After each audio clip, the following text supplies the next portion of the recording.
যাদেরকে আমরা আন্দোলন সংগ্রামে খুঁজে পাইনি, যারা বিভিন্ন কারণে আওয়ামী লীগের সাথে মিলেমিশে দিনটি পালন করেছেন, কেউ হয়তোবা নিজের ব্যবসা টিকিয়ে রাখবার জন্য, কেউ হয়তোবা তার আপনজনের সাথে রাতে নিজ বাড়িতে থাকবার প্রয়াসে, কেউ বা হয়তোবা আওয়ামী লীগের সাথে মিলেমিশে বিএনপির পরিচয়টি দিতে কুণ্ঠাবোধ করেছেন।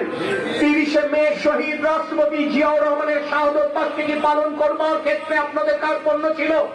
আমাদের অভিভাবক তরিকুল ইসলামের মৃত্যুবার্ষিকীর আয়োজনে করতে আপনাদের কার্পণ্য ছিল।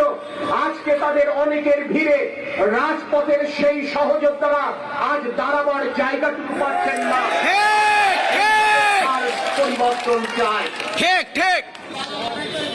বাংলাদেশ জাতীয়তাবাদী দল অতীতেও জনগণের সমর্থনে রাষ্ট্রীয় ক্ষমতায় এসেছে। আমরা বিশ্বাস করি একটি সুষ্ঠু নির্বাচনী ব্যবস্থা যদি ফিরে আসে, বাংলাদেশের জনগণ আবারও ধানে শীষ প্রতীকে তার আস্থার বহিঃপ্রকাশ ঘটাবে। তারা নিশ্চয়ই দেশের নেত্রী বেগম খালেদা জিয়া কিংবা আগামী দিনের রাষ্ট্রনায়ক দেশনায়ক তারেক রহমানের মধ্যে কাউকে বাংলাদেশের রাষ্ট্রীয় ক্ষমতায় বসাবে বলে আমরা বিশ্বাস করি।